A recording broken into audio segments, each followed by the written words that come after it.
Ninguém mais quer saber do Brasil hoje, meus amigos. Essa é a dura realidade.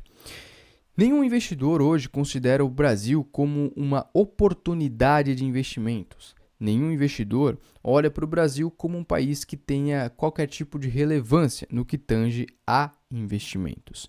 Então hoje a gente vai falar sobre essa notícia aqui do próprio cofundador da Nubank dizendo que ninguém mais fala do Brasil. Isso durante uma conferência em Davos. E quando a gente fala que ninguém mais fala do Brasil, é que não existe mais essa conversa de investidores, né? Se perguntando, poxa, será que vale a pena investir no Brasil? Será que é um país que vai ainda continuar o seu desenvolvimento? Porque existia muito essa discussão no passado, né? Porque o Brasil era um país em desenvolvimento e muitos consideravam que em tantos anos, né, em tantas décadas, iria se tornar um país de primeiro mundo. Só que o Brasil meio que parou no tempo, a gente sabe disso, né? O Brasil não continuou o seu desenvolvimento, seu IDH parou no tempo e hoje a gente é um país ainda de segundo nível, né? De segundo nível, não, desculpa, de segundo mundo, mas com um nível parece que caindo, né? Mas vamos entender um pouco mais sobre esse assunto. Tem várias notícias aqui, você pode pegar no Valor Econômico, né? Eu peguei aqui da New Community, tá? Mas nós temos aqui, ó. Ninguém fala do Brasil hoje, diz confundador da Nubank aí na Valor Econômico. Para banqueiros, o Brasil está fora dos holofotes, né? Tem várias notícias falando sobre esse assunto, tá? Mas vamos pegar essa daqui em específico. Antes de mais nada, pessoal, já deixa aquele like aqui embaixo, se inscreve no canal. Lembrando que, se você fizer parte aqui do canal, você automaticamente sai da imbecilidade coletiva, você automaticamente deixa de fazer parte da galera que tem 87 de QI médio. E também deixa de ser um lambedor de político caso você tenha tendência a ir na rua, se vestir de verde e amarelo ou de vermelho, né? Gritando meu político de estimação com bandeirinha de partido político, tá? Mas falando sobre a notícia em questão, olha só. Ninguém fala do Brasil hoje, diz o cofundador da Nubank. A declaração de David Vélez, cofundador e presidente da Nubank, durante o Fórum Econômico Mundial em Davos, destaca dois eixos centrais. O que são esses dois eixos, né? Primeiro, a perda de relevância do Brasil, no radar internacional. Ou seja, não é que hoje se considera o Brasil como uma possibilidade, né? Porque assim, já existiu uma máxima onde o Brasil era uma oportunidade de investimento. O Brasil era... Desculpa, pessoal, eu tô meio...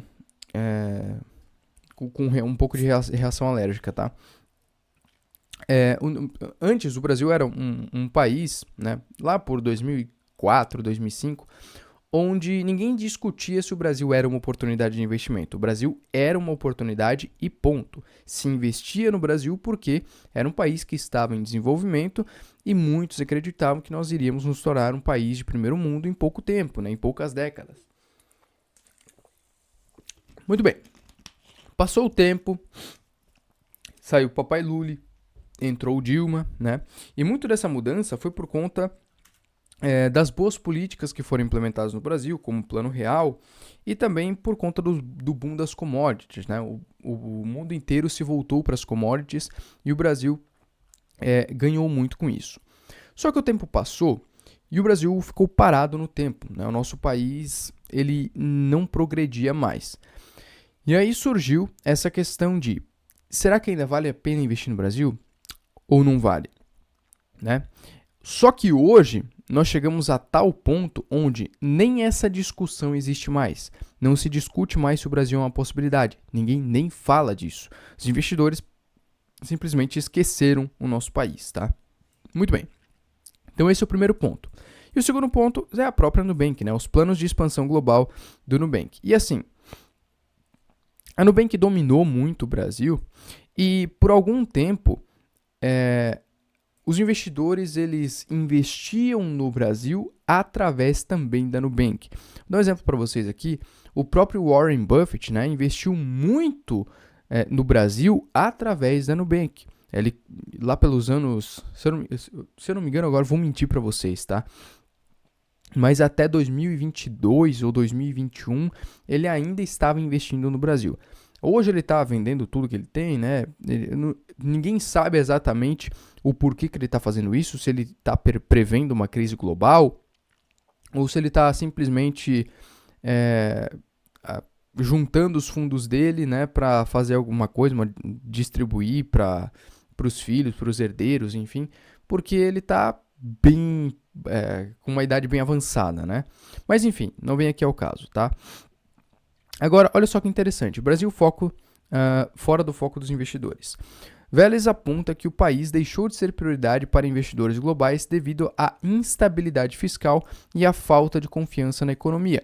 Ele menciona que muitos investidores já retiraram capital do Brasil e a recuperação dessa confiança exigirá ações concretas para estabilizar o cenário fiscal. E esse é o maior problema que o Brasil tem hoje, é a instabilidade fiscal e a instabilidade política também, né? Porque o nosso país, para ele criar uma estabilidade fiscal, a gente precisa de um governo, a gente precisa de um Estado que não tenha autonomia. Por mais incrível que pareça, essa história parece um pouco contraditória, mas o nosso Estado, os nossos governos, ou seja, quem assume o poder dentro do Estado, geralmente tem autonomia, porque a população acaba dando carta branca para os políticos fazerem o que eles quiserem. Quando entra, por exemplo, um político de direita, aspas, né? Por exemplo, um Bolsonaro da vida, os bolsonaristas acabam sempre lambendo as suas botas, ou seja, acabam sempre concordando com tudo que o Estado faz, com tudo que o governo faz, simplesmente porque o seu político de estimação está lá dentro. A mesma coisa acontece quando um Lula entra, por exemplo. Aí o que acontece é que o outro lado da população acaba lambendo suas bolas, porque tudo que ele faz é maravilhoso, tudo que ele faz é incrível. Então a nossa população, ela não tem esse senso crítico, né, de independente de quem esteja lá dentro, vamos cobrar para a coisa acontecer, né? Vamos fazer força, vamos fazer pressão para que eles façam aquilo que a gente quer. E talvez a população nem saiba o que quer direito, né? Talvez a população esteja até hoje ainda perdida. Então acredito eu que o primeiro passo para a gente recuperar essa confiança, né, essa estabilidade fiscal, seria a população parar de brigar por lados, parar de brigar por Papai Lula, por Bolsonaro, né? Eu fiz aqui uma série de vídeos, inclusive, cobrindo aquela história do convite oficial do Bolsonaro para Trump, para ir na cerimônia do Trump. E assim, eu fico de cara com a importância que as pessoas dão para isso. Eu faço o vídeo aqui porque dá visualização. Se não desse visualização, eu não faria vídeo, né? Mas assim, eu fico de cara com as pessoas tão interessadas em ver o seu político de estimação indo atrás de outro político de estimação. Gente, que importância, que relevância isso tem para a nossa vida, para o nosso país, para o nosso povo? Nenhuma, absolutamente nenhuma. Trump, inclusive, desdenhou do Brasil e da América Latina, dizendo que ele não precisa de nós. E, de fato, não precisa, né? Quem deve lutar pelo nosso país somos nós mesmos. Ele não vai lutar pelo nosso país, ele não vai lutar pelo Brasil. Então, assim, a população hoje ela é muito focada em pontos que não vão fazer a menor diferença para a vida dela e vão estragar, no final das contas, a vida dela, né? Você não pode dar carta branca para um político fazer o que ele quer simplesmente porque você gosta dele. Se você ficar doente, você vai conseguir ligar para o Lula e pedir para ele uma vaga no Einstein, né? No hospital particular? Você vai conseguir ligar para o Bolsonaro e pedir um helicóptero para vir buscar a sua filha ou seu filho que está de cama para levar para um hospital particular? Você tá atrasado para o trabalho, você vai conseguir ligar para o ministro ministro do trabalho para ele abonar a sua falta no trampo? Cara, acorda um pouco para a vida, sabe? Né? A gente tem que entender que o nosso dia a dia é responsabilidade nossa, né? Mas a gente tem que lutar pelos nossos direitos gerais e não simplesmente dar carta branca para um político e esquecer que quem nos rouba dia e noite, né? Quem fiscaliza, quem regulamenta são eles, são esses vagabundos que estão no poder, né? Mas enfim, continuando. A ausência de representantes do governo brasileiro no evento, apenas o ministro de Minas e Energia compareceu, reforçou a percepção de desinteresse internacional. E aqui eles falam sobre a estratégia da Nubank, né, consolidação da América Latina. E aqui também tem outro ponto importante, que são, aliás, dois pontos importantes, né? O cenário de crédito no Brasil e o impacto da eleição do Trump. Olha só. Apesar dos juros altos, Velez minimiza os riscos de inadimplência, afirmando que os modelos do Nubank são conservadores. O banco respondeu por 30% do crescimento dos empréstimos pessoais no Brasil em 2024, com um ticket médio de 4 a 5 mil. A meta é tornar-se a principal instituição financeira para 60% dos clientes que já usam o Nubank como conta principal. Assim, o Brasil é um país que historicamente é inadimplente, né? Hoje, mais de 40% da população está inadimplente, está devendo e não consegue pagar, não tem nenhuma expectativa de pagar, né? Agora, a Nubank, ela não empresta dinheiro à torta e à direita para qualquer um. Ela faz sim os seus empréstimos, tem alguns empréstimos que não fazem muito sentido, né? Inclusive a cobrança de juros dela é meio absurda. A gente viu vários memes já no Twitter, no Instagram, enfim, de pessoas sendo cobradas abusivamente. Mas a Nubank não tem histórico com problema de inadimplência, né? Mas enfim, fato é que o crédito no Brasil ele é problemático por conta das altas taxas de juros, né? Isso é uma verdade. Agora, o impacto da eleição do Trump, isso aqui é interessante sim, né? Porque muito investimento saiu do Brasil por conta do Trump ter sido eleito. Velez vê oportunidades no governo Trump para o mercado de criptomoedas, área em que o Nubank é a segunda maior plataforma do Brasil. Ele acredita que a regulamentação pró-criptos nos Estados Unidos pode abrir portas para a expansão global. Eu não sou nada a favor, eu sou totalmente contra você investir em criptomoedas através de banco ou através de ETFs, seja lá o que seja, né? Eu não concordo com isso porque vai totalmente contra a premissa do mercado cripto, né? Que é privacidade, descentralização e você ter o poder, né? Você empoderar, você preservar o seu patrimônio. Impedir que o governo, por exemplo, que o Estado tome posse daquilo que você produziu, daquilo que você tirou do seu suor, né, para conseguir. Então, nessa parte que eu discordo completamente da Nubank, mas enfim, né?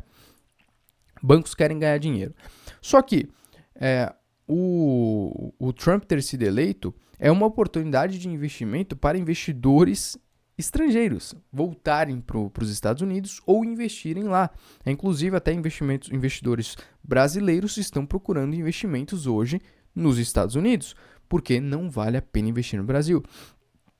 Ao longo de 2024, eu mostrei aqui para vocês, em setembro, outubro, novembro, dezembro, todos os meses, né, batendo recordes de saída de investidores aqui no Brasil. Isso levou o dólar lá para casa dos 6,30 no final do ano, né? E hoje nós estamos em correção, né? Nós estamos aqui na casa dos 5,80. Ainda podemos chegar até 5,60, sim, tá? Isso aqui pode acontecer. Afinal de contas, o preço subiu muito rapidamente, né? Então espera-se sempre uma correção depois que isso acontece. Só que assim, no longo prazo, o dólar está barato. O dólar corrigindo agora é oportunidade para você comprar e sair do Brasil. Sair, que eu digo, não é necessariamente você pegar as suas malas e sair do país. Apesar de que, se você puder fazer isso, faça, né? Mas que eu digo sair do Brasil é você pegar o seu patrimônio hoje, né, em real, converter ele para dólar e sair do Brasil. É uma oportunidade para você fazer isso, o dólar em baixa, né?